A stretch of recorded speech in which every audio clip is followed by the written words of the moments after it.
Hello, everyone. I'm Steve from Valhartv, and today I'll be reviewing House of the Dragon, Episode 1. So, this episode starts off with a huge council of all the lords. The old king had convened it because he didn't have an heir, so he wanted the lords to choose the next heir. And we end up getting King Viserys Targaryen. And I'm going to pronounce these names wrong, so I do apologize. And what we end up seeing is the Great Hall as it was kind of being built, I think. That's what it looked like to me, but the set was amazing looking. The armors were amazing looking in this. I think a lot better than the last few seasons of Game of Thrones. It was. We'll keep going with it, but so after we flash forward and it's 172 years before Game of Thrones it begins.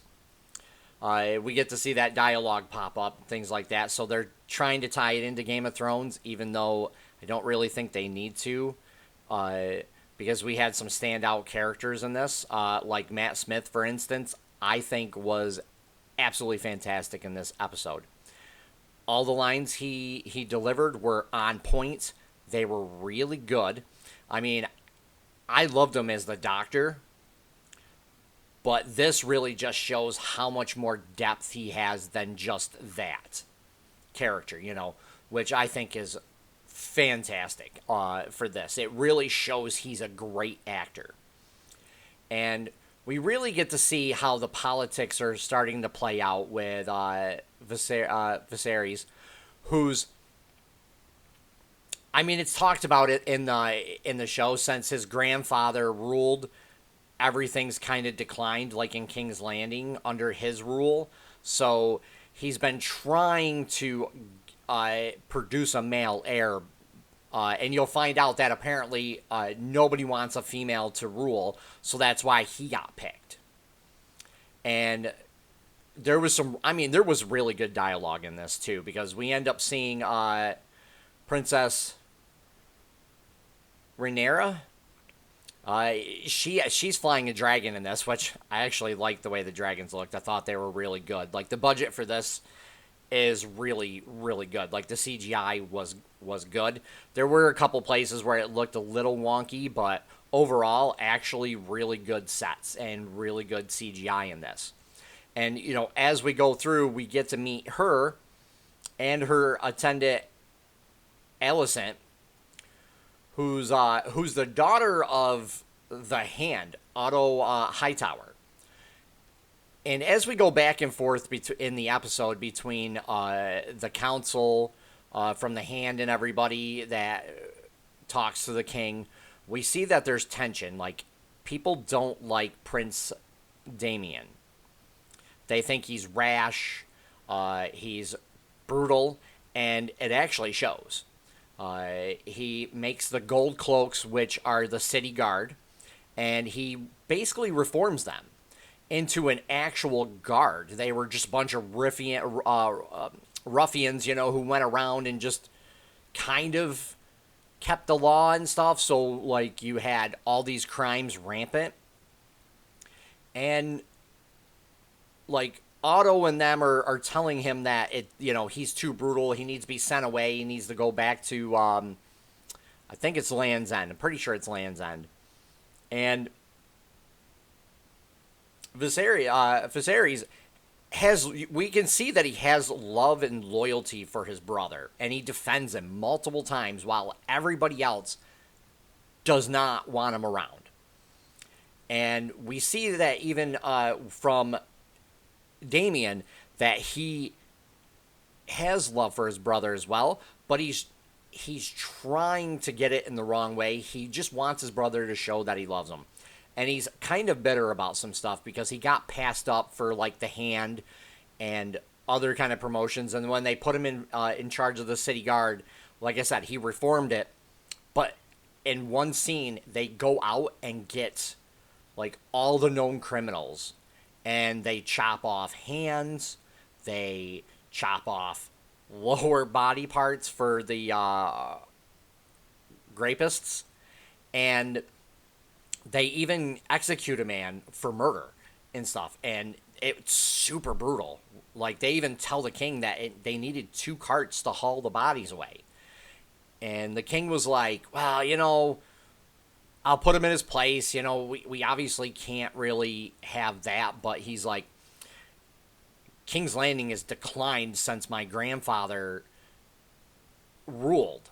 So maybe we needed this too. And everybody's like, oh no, he's got to be sent away. And meanwhile, Matt Smith's character is literally listening to all this. So he's like, geez, come on. Like, my impression of it was he's laughing because he knows that the council is just taking advantage of his brother. But he's also kind of like, why aren't you defending me more? And it's really crazy. And Princess Rhaenyra, she's kind of a free spirit. She likes to run around, and she likes to, like, not really do a lot. Can't really say that because it's only the first episode.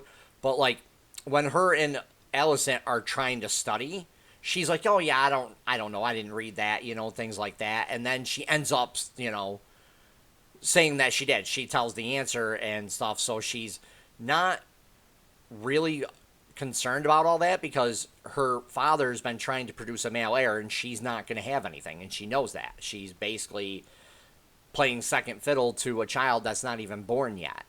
And so Viserys, as they go through, ends up putting a tournament on to celebrate the birth of the new heir, because he believes it's a boy, and he wholeheartedly believes it's a boy. And he talks to Queen Emma.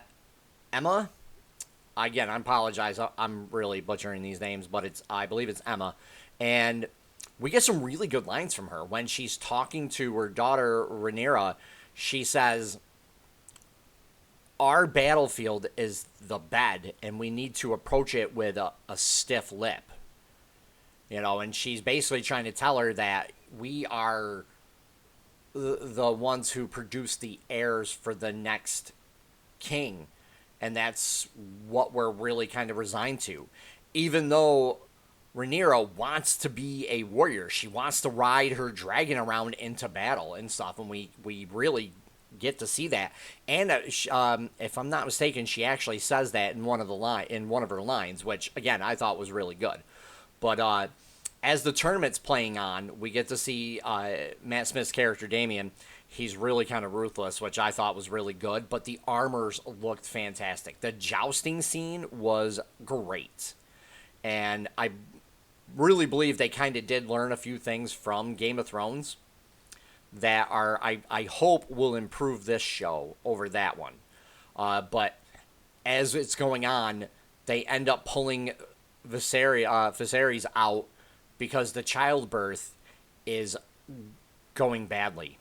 And it's really, like, it's kind of painful to watch because I couldn't imagine a woman giving birth back then because of the stuff they do in this childbirth sequence, where you can tell it's extremely hard, it's not going well, and Viserys has to make a decision on whether to save the baby or lose both, and it's a really hard choice. I mean, just by the look of him, he's just like, he's trying to figure out what he can do, and they are pretty much like, there's only one option, and if you want to save the child, you're gonna have to lose the queen. And I was like, wow. I was like, I can't believe they're actually showing this. It was absolutely great. I mean, I probably would have fainted.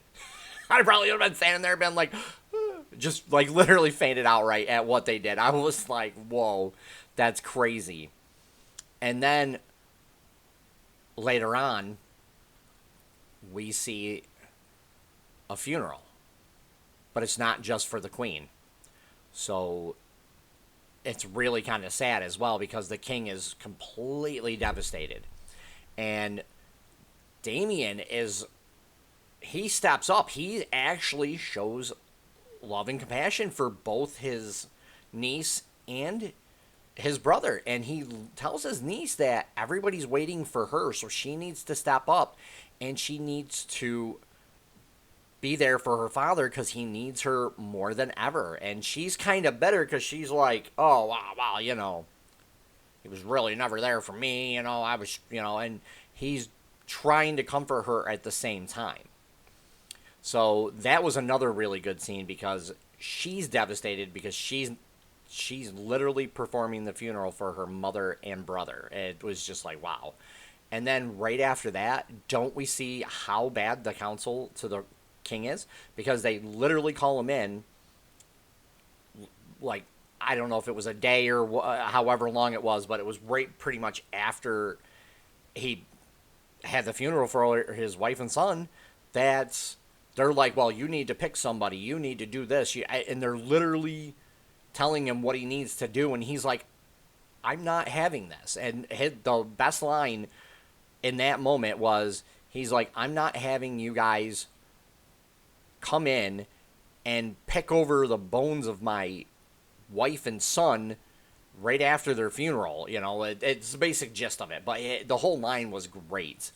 And they pretty much are like, you need to get rid of your brother. You need to send him away. And he's like, I'm not going to do that. He's like, no. He's like, I have loyalty to my brother. And that makes Daemon, he's happy about that because he does overhear that as well. And it's really kind of strange because everybody does grieve in their own way. But later on, Daemon kind of, it's not even kind of, he actually ends up screwing himself over in this. Because his brother has loyalty until they tell him about a party they had at a brothel where Daemon toasts the heir for a day, and that's the line, and that does him in. And when he's confronted with it, he does tell his brother the truth. He's trying to help him, and he's trying to protect him, and he says, from who? And he's like, from yourself. He's like, the council knows you're weak, and they're just vultures circling around you waiting. And his brother's like, no, as your king, I'm sending you away. You're done. And it really hurts Daemon. It really does, because you can see that he really wants his brother to love him. He's trying to get that attention because he really does care about his family.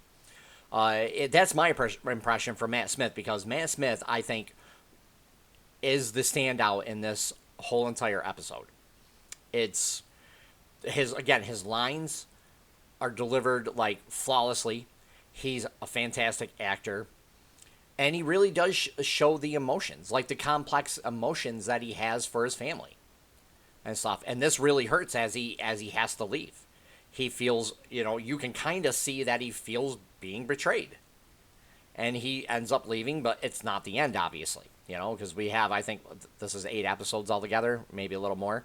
But yeah, he pretty much is like, well, this isn't the end because, nobody really wants a queen to sit the throne. And that's who Viserys picks is Princess Rhaenyra. So I was like, wow. And even the council's like, a woman will not sit on the throne. And he's like, this is done. I've picked my heir because she's my heir. And we get to see that too, like later on, that he is sorry that he wasted time, and he actually says that to her, so she feels like she's finally important to him, even though I believe that she was, you know what I mean? But I've never read the books, So if you guys want to leave a comment down below, let me know what you guys, if you've read the books and what their dynamic is in it, that'd be awesome, you know what I mean? But yeah, overall, again, this was a fantastic episode. Honestly, I liked it. It's a good opening act for a show. So now we just have to see if it's going to go downhill or not. I would at least give this a 8 out of 10 easily. Again, Matt Smith was the standout in this. King Viserys was actually the runner-up for this as well. I really liked his lines and really liked how he was dealing with everything. So, overall, I can't wait to see what happens in the next episode. If you guys like what I do, please hit the like button and subscribe. Take care for now, everyone.